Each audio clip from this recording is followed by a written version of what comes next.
Hello friends, welcome to Study Mode on to Tension Gone. My name is Sakshi. I am a qualified chartered accountant and I am going to teach you one of the most important subject of class 11 commerce, that is business studies. So हम इसके third chapter पे थे, private public and global enterprises. तो आज इस chapter के last दो topics जो बचे हैं वो कंप्लीट हो जाएंगे, that is joint ventures and public private partnerships. ये दोनों भी छोटे ही टॉपिक्स हैं. आज का वीडियो ज़्यादा लंबा नहीं रहेगा एंड ये चैप्टर कंप्लीट हो जाएगा. So what do you mean by basically a joint venture. एक जॉइंट वेंचर क्या होता है? जॉइंट वेंचर एक ऐसा अरेंजमेंट होता है जहाँ पे दो या दो से ज़्यादा बिजनेस ऑर्गेनाइजेशन एक साथ काम करती है. उनका एक कॉमन पर्पस होता है और म्यूचुअल बेनिफिट के लिए वो काम करती है. जैसे इस चैप्टर में हमने पहले पढ़ा था कि कुछ प्राइवेट सेक्टर एंटरप्राइजेस होते हैं और कुछ public sector. Private sector basically कुछ ग्रुप ऑफ इंडिविजुअल्स हैंडल करते हैं एंड पब्लिक सेक्टर गवर्नमेंट के कंट्रोल में आता है. तो ऐसे जॉइंट वेंचर्स में mainly private enterprises, public sector enterprises और इवन दो फॉरेन कंपनीज भी जॉइंट वेंचर में पार्टिसिपेट करती है. तो अगर मैं आपको इसके फीचर्स के बारे में बताऊं, जॉइंट वेंचर के फीचर्स के बारे में बताऊं, so one is resource pooling. तो देखो, कोई भी बिज़नेस को रन करने के लिए अलग अलग रिसोर्सेज की ज़रूरत रहती है. जॉइंट वेंचर में जैसे मैंने आपको बताया, दो या दो से ज़्यादा कंपनी एक साथ आके काम करते हैं. तो वो सब अपने अपने रिसोर्सेज, अपने अपने लेवल पे रिसोर्सेज लाएंगे और उन सबको कंबाइन हम करके यूज़ कर सकते हैं. जैसे financial resources, then technical resources. मान लो किसी एक के पास कोई टेक्निकल नो हाउ है, किसी एक के पास फंड ज़्यादा है, किसी का ह्यूमन रिसोर्सेज का डिपार्टमेंट बहुत स्ट्रॉन्ग है. सो मतलब सबके रिसोर्सेज को पुल डाउन करके हम एक जॉइंट वेंचर को फॉर्म करते हैं. Then risk sharing. अब एक से ज़्यादा कंपनी इसमें जॉइंट वेंचर में है तो रिस्क भी शेयर हो जाएगा. अगर किसी एक कंपनी को कोई रिस्क लेना था तो वो दो जन में या दो से ज़्यादा में डिवाइड हो जाएगा. अब वो रिस्क कोई भी हो सकता है. फाइनेंशियल रिस्क, कितना इन्वेस्ट किया है उसके सामने रिटर्न कितना आएगा, और ऑपरेशनल लेवल के भी रिस्क. तो इंडिविजुअल एक्सपोजर इसमें कम हो जाएगा. देन आता है प्रॉफिट डिस्ट्रीब्यूशन. अब प्रॉफिट जो है वो डिस्ट्रीब्यूट होता है based on the agreed upon ownership और MOU. अब MOU में बोलूँ तो MOU होता है मेमोरेंडम ऑफ अंडरस्टैंडिंग. जब भी कुछ एंटिटीज़, दो या दो से ज़्यादा एंटिटीज़ किसी जॉइंट वेंचर में आती है, वो एक मेमोरेंडम ऑफ अंडरस्टैंडिंग साइन करते हैं जिसमें उनके राइट्स लिखे होते हैं, ऑब्लिगेशंस लिखे रहते हैं और मतलब उनका रिस्क वगैरह, मतलब एवरीथिंग जो भी वो उनके बीच में एक एग्रीमेंट में मेंशन होना चाहिए वो इस MOU में मेंशन रहता है. देन अब जॉइंट वेंचर फॉर्म क्यों किया जाता है? सो जॉइंट वेंचर को फॉर्म करने के लिए कुछ बेसिक रीजंस हैं. जैसे बिजनेस एक्सपेंशन.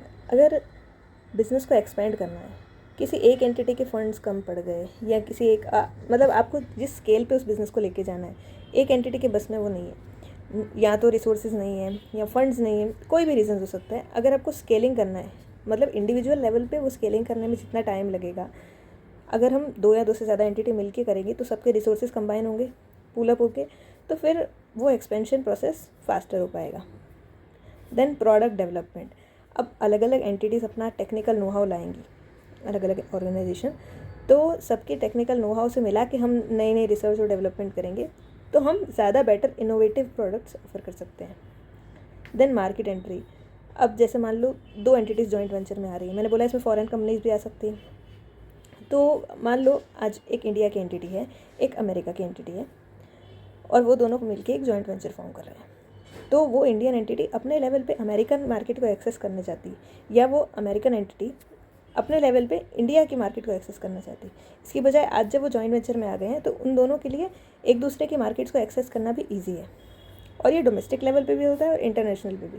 अगर मान लो इंडिया के अंदर ही किसी पर्टिकुलर स्टेट्स में दो एंटिटीज़ हैं तो दोनों को अपने अपने एरिया का एक्सेस है.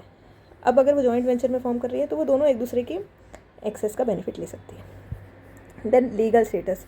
लीगल स्टेटस इस जॉइंट वेंचर्स का बेसिक डोमेस्टिक एंटिटीज़ जैसा ही रहता है. भले उसमें बाहर की भी कोई एंटिटी आती है लेकिन उनका स्टेटस डोमेस्टिक एंटिटीज़ कितना होता है. अब मैं आपको बताऊंगी टाइप्स ऑफ जॉइंट वेंचर्स. पहला आता है contractual joint venture. Name only suggest, इसमें एक कॉन्ट्रैक्ट, एक अग्रीमेंट होता है पार्टीज़ का. इसमें कोई सेपरेट एंटिटी क्रिएट नहीं होती, एक अग्रीमेंट के बेस पे सारी चीज़ें मेंशन होती है. इसमें कोई न्यू बिजनेस एंटिटी नहीं होती, उनके बिजनेस ऑब्जेक्टिव्स में ही उनका रिलेशनशिप डिफाइंड होता है.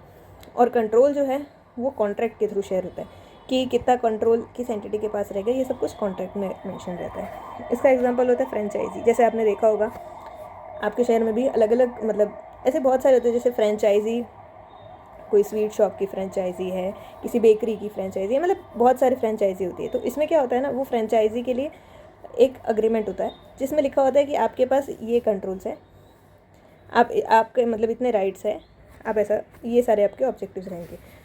तो ऐसे कॉन्ट्रैक्ट बेस पे ये जॉइंट वेंचर होता है। सेकेंड वन होता है इक्विटी बेस्ड जॉइंट वेंचर। इसमें नेम ओनली सजेस्ट एक सेपरेट लीगल एंटिटी क्रिएट होती है और ओनरशिप जो है, अब जैसे देखो सेपरेट एंटिटी होगी तो फिर इसमें हमें ओनरशिप क्राइटेरिया भी डिफाइन करना होगा कि किसका कितना शेयर रहेगा। मान लो किसी का 40% है, 60% है, तो कितना है, मतलब ये ओनरशिप भी डिफाइंड होगी अगर इक्विटी बेस्ड है तो। और मैनेजमेंट तो इसका वो MOU जो मैंने आपको बताया, MOU के बेस पे मैनेजमेंट होगा। एंड शेयर्ड कैपिटल इन्वेस्टमेंट रहेगा सभी पार्टनर्स का। रोल्स और रिस्क ये भी सब मेमोरेंडम ऑफ अंडरस्टैंडिंग में होगा।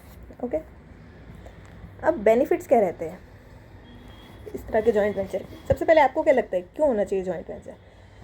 मैंने सिंपल जो आपको फीचर्स बताए उसमें से आपको पता चलेगा कि जो जॉइंट वेंचर रहता है, जॉइंट वेंचर से मार्केट का एक्सेस मिलता है। ठीक है, अभी हम बिना पॉइंट्स को पढ़े डायरेक्ट ऐसे अपने दिमाग से सोचे तो मार्केट्स का एक्सेस मिलता है। उसके अलावा बोले तो हमें वो मिलेगा, नई टेक्नोलॉजी का एक्सेस मिलेगा। हम नए नए इनोवेटिव प्रोडक्ट्स लॉन्च कर सकते हैं, जैसे मैंने बोला टेक्निकल नो हाउ। ठीक है, अभी ये 2-3 पॉइंट तो हम नॉर्मली सोच सकते हैं। अब यहाँ पे देखते हैं क्या पॉइंट्स हैं। पहला तो वही है, टेक्नोलॉजी का एक्सेस मिलेगा। किसी एक एंटिटी के पास अगर बेटर प्रोडक्शन मेथड है तो हम वो यूज़ कर सकते हैं। Then new innovative products launch कर सकते हैं। देन ब्रांड नेम की बात करूँ तो जो एक एंटिटी का गुडविल है, मार्केट प्रेजेंस है, जो दूसरी एंटिटी उसके साथ जॉइंट वेंचर में आ रही है, उसको उस दूसरी एंटिटी के नेम का भी बेनिफिट मिलेगा। देन न्यू मार्केट्स को एक्सेस कर सकते हैं। देन लो कॉस्ट कैसे? मान लो स्किल्ड मैन पावर है और रॉ मटेरियल अवेलेबिलिटी है, वो एक एंटिटी के पास ज़्यादा बेटर है, तो वो उसे दूसरे एंटिटी को भी बेनिफिट दे सकती है। देन जो जॉइंट वेंचर है, इससे हम R&D और टेक्निकल नो हाउ, मतलब ये वाला पॉइंट काफ़ी बार आता है कि इनोवेशन मतलब काफ़ी इम्प्रूव हो जाएगा, एक नेक्स्ट लेवल चला जाएगा जब अलग अलग एरियाज़ की, अलग अलग कंट्रीज़ की एंटिटीज़ मिलकर जॉइंट वेंचर को फॉर्म करेंगी। देन आता है हमारा last topic, that is public private partnership. इसे PPP मॉडल भी कहते हैं। इसमें क्या होता है, पब्लिक और, जैसे मैंने बोला कुछ सेक्टर्स हैं जिन पे पब्लिक मतलब गवर्नमेंट हैंडल करती है और कुछ सेक्टर्स हैं जिन्हें प्राइवेट सेक्टर हैंडल करता है। तो यहाँ पे क्या है ना, इस मॉडल में एक कोलैबोरेशन है पब्लिक और प्राइवेट सेक्टर का। जैसे पब्लिक सेक्टर है, पब्लिक सेक्टर का मेन एम होता है कि पब्लिक के इंटरेस्ट में काम करना, पब्लिक के वेलफेयर के लिए काम करना। और प्राइवेट सेक्टर का मेन एम होता है एफिशिएंसी से काम करना, नए नए इनोवेशन करना और प्रॉपर मैनेजमेंट करना। अब जब ये दोनों कोलैबोरेट हो जाएंगी तो हमें दोनों के बेनिफिट्स मिलेंगे। अब अगर हम इसको बोलें स्ट्रेंथ और इसकी वीकनेसेस, तो देखो रिस्क ट्रांसफ़र हो जाएगा प्राइवेट सेक्टर का। हमने बहुत बार सुना होगा कि पब्लिक सेक्टर एंटरप्राइजेज जो है वो इतने इफेक्टिवली, इतनी एफिशिएंटली परफॉर्म नहीं कर रहे हैं या उन्हें बहुत सारे लॉसेस हो रहे हैं। तो जब वो प्राइवेट के साथ मिलकर काम करेंगे तो उनका कुछ रिस्क प्राइवेट तक ट्रांसफ़र हो जाएगा और प्रोजेक्ट कंप्लीशन भी फास्टर हो जाएगा because of the better management in private sector. और प्राइवेट में एक्सपर्टीज़ ज़्यादा होती है बिकॉज उसमें नए नए इनोवेशन, नई नई चीज़ों के बारे में ज़्यादा बेटर चीज़ें होती है, तो फिर यूटिलाइजेशन होगा प्राइवेट एक्सपर्टीज़ का। लेकिन वीकनेसेस ऐसा है कि देखो कन्फ्लिक्ट, अगर पब्लिक और प्राइवेट मिलके काम कर रहे हैं, ये तो किसी का भी होता है, 2 जन मिलके काम करे तो पोटेंशियल कन्फ्लिक्ट रहता है। अगर किसी का डिसीजन A है और किसी का डिसीजन B है तो हमें कॉमन डिसीजन पे आना है, तो देयर आर चांसेस कि कन्फ्लिक्ट हो सकते हैं। और कई बार फाइनेंस लेने में भी डिफ़िकल्टी आ जाती है बिकॉज ऑफ दिस कोलैबोरेशन।